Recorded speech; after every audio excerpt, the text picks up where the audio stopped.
तो चलिए समझते हैं क्वांटाइजेशन ऑफ चार्ज को एक बहुत ही प्रैक्टिकल एग्जांपल के साथ।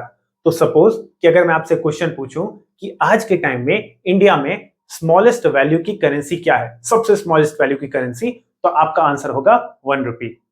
यानी कि इंडिया में अगर आपको किसी को फिजिकली पेमेंट करना हो तो जो सबसे कम अमाउंट आप किसी को पे कर सकते हो वो होगा ये 1 रुपी। इससे कम वैल्यू का अमाउंट हम किसी को फिजिकली तो पे नहीं कर पाएंगे इन इंडिया। ऑल्दो इंडिया में भी पहले 1 रुपी से कम अमाउंट चलता था, बट करंट सिनेरियो की अगर हम बात करें तो जो सबसे स्मॉलेस्ट वैल्यू का करेंसी है इंडिया में वो है ये 1 रुपी। तो इस चीज को आप माइंड में बैठाना, इसी चीज को हम एग्जाम्पल से समझते हैं। नाउ सपोज कि अगर किसी पर्सन के पास 10 रुपीज का अमाउंट है तो क्या हम उसे ऐसे इमेजिन कर सकते हैं कि उस पर्सन के पास 1 रुपए के 10 सिक्के होंगे। तो 1 रुपए का अगर 10 कॉइन किसी के पास होगा तो ऑब्वियसली उसके पास 10 रुपीज हो गया। बस हमने इसे समझने का तरीका चेंज कर दिया। ऑल्दो उसके पास 10 रुपए का भी एक कॉइन हो सकता है, बट हम इसे अपने एग्जाम्पल में बैठाने के लिए ऐसे इमेजिन करेंगे। अगर किसी पर्सन के पास इसी तरीके से 100 रुपीज हैं तो क्या हम उसे ऐसे देख सकते हैं कि उस पर्सन के पास 1 रुपी के 100 कॉइन्स होंगे। ठीक है, हाँ मैं समझ रहा हूं कि आप मानोगे कि उसके पास 100 रुपए का भी एक नोट हो सकता है, बट हम इसे अपने एग्जाम्पल के लिए ऐसे समझते हैं। ठीक है, कि उस पर्सन के पास 1 रुपी के 100 कॉइन्स हैं तो घूम फिर कर उसके पास टोटल अमाउंट 100 रुपीज हो गया। ठीक इसी तरीके से अगर किसी के पास 1000 रुपए हैं तो आप ऐसे भी देख सकते हो उसके पास कि 1 रुपए के उसके पास 1000 सिक्के होंगे, तो 1000 सिक्के 1 रुपए के यानी कि टोटल अमाउंट अभी भी 1000 ही हुआ। ठीक है, तो ये बस एग्जाम्पल है। क्या इस एग्जाम्पल से हम ये सिनेरियो बना सकते हैं कि इंडिया में किसी के पास अगर हमें अमाउंट देखना हो, टोटल अमाउंट देखना हो, तो वो 1 रुपी इंटू एन होगा। एन का मतलब यहां पर कुछ भी एक नंबर, 10, 20, 100, 40, कुछ भी वन में आप कुछ भी मल्टीप्लाई करोगे तो टोटल अमाउंट आ ही जाएगा। ठीक है, अगर किसी के पास करोड़ों रुपए हैं तो एन की वैल्यू करोड़ में हो जाएगी। अगर किसी के पास लाख रुपए है तो एन की वैल्यू लाख में हो जाएगी। अगर किसी के पास 10 रुपी है तो एन की वैल्यू 10 हो जाएगी। 100 रुपीज के लिए एन की वैल्यू 100 हो जाएगी। ठीक है, तो टोटल अमाउंट को हम लिख सकते हैं इंडिया में 1 रुपी इंटू एन। यहां से हम लोगों ने एक फॉर्मूला बना लिया टोटल अमाउंट का। तो इसी सेम एग्जांपल को उठाकर अब हम इलेक्ट्रिक चार्ज में लगाते हैं। अगर इलेक्ट्रिक चार्ज के केस में मैं आपसे पूछूं कि स्मॉलेस्ट वैल्यू का चार्ज क्या होगा, तो आपका आंसर होगा 1.6 into 10 raise to power -19 coulomb. ये होता है चार्ज ऑफ इलेक्ट्रॉन, या फिर चार्ज ऑफ प्रोटॉन भी यही सेम होता है। ठीक है, बस केवल साइन का डिफरेंस है, इलेक्ट्रॉन पर नेगेटिव चार्ज और प्रोटॉन पर पॉजिटिव चार्ज।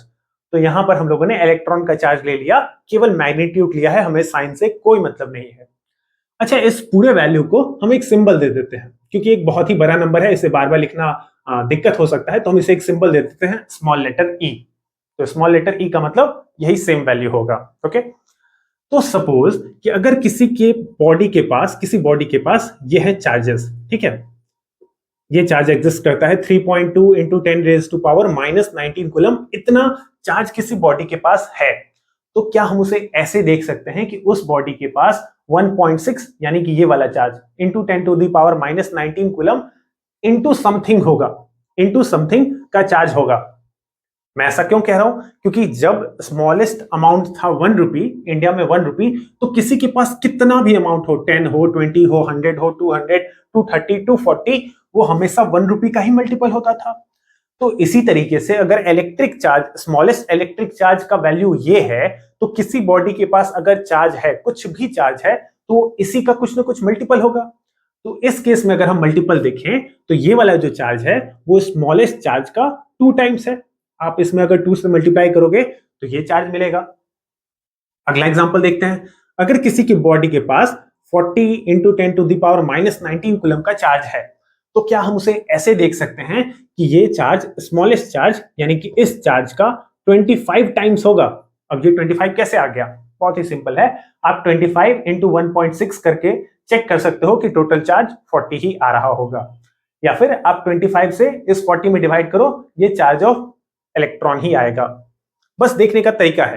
ठीक है, तो मेरे कहने का ये मतलब था कि अगर किसी बॉडी के पास ये चार्ज गिवन है तो हम उसे ऐसे भी देख सकते हैं कि ये स्मॉलेस्ट चार्ज का यानी कि इस चार्ज का 25 टाइम्स उस बॉडी के ऊपर एग्जिस्ट कर रहा है। अगला एग्जांपल, अगर किसी बॉडी के पास चार्ज हो 16 इंटू 10 टू दी पावर -19, तो हम उसे ऐसे भी देख सकते हैं कि स्मॉलेस्ट चार्ज यानी कि इस चार्ज का 10 टाइम्स उस बॉडी के ऊपर चार्ज प्रेजेंट है। आप इस चार्ज में 10 से मल्टीप्लाई करोगे, 1.6 10 टू पावर माइनस 19 कूलम में 10 से मल्टीप्लाई करोगे तो यही आंसर आएगा। यानी कि बॉडी के ऊपर कुछ भी चार्ज हो, 3.2 10 टू द पावर माइनस 19, कोई भी चार्ज हो, इनमें से कुछ भी चार्ज हो, या इसके अलावा 5 कूलम्स, 10 कूलम्स, 20 कूलम्स, कुछ भी चार्ज हो, तो हम उसे ऐसे देख सकते हैं कि वो जो चार्ज है उस बॉडी पर वो E टाइम्स सम नंबर है। ठीक, यहां पर नंबर की वैल्यू अलग हो सकती है, कभी 2, कभी 25, एन का वैल्यू कुछ भी हो सकता है। तो क्या हम इसे मैथमेटिकली ऐसे भी लिख दें कि टोटल चार्ज जो किसी भी बॉडी के ऊपर आ सकता है वो charge of electron into something, और एन की वैल्यू चेंज हो सकती है, इनटू समथिंग को हम लोगों ने एन लिख दिया, और एन की वैल्यू अलग अलग हो सकती है, कभी एन का वैल्यू 2, 25, 10 कुछ भी हो सकता है, 1000 हो सकता है, बड़ा चार्ज हुआ तो, स्मॉल चार्ज हुआ तो 1, 2, 3 वैल्यूज हो सकते हैं एन के। तो इसी बात को हम लोग मैथमेटिकली ऐसे भी लिख सकते हैं। और अगर हम लोगों ने इस तरह से, अगर आपने समझ लिया तो यही है क्वांटाइजेशन ऑफ चार्ज। चलिए हम इसे स्टेटमेंट से भी समझने की कोशिश करते हैं। दिस प्रिंसिपल यानी कि quantization of charge states that charge on any object is always, always यानी कि हमेशा, एक इंटीग्रल मल्टीपल, इंटीग्रल का मतलब होता है इंटीजर, इंटीजर क्या होता है आप जानते हो, तो integral multiple of the charge on electron.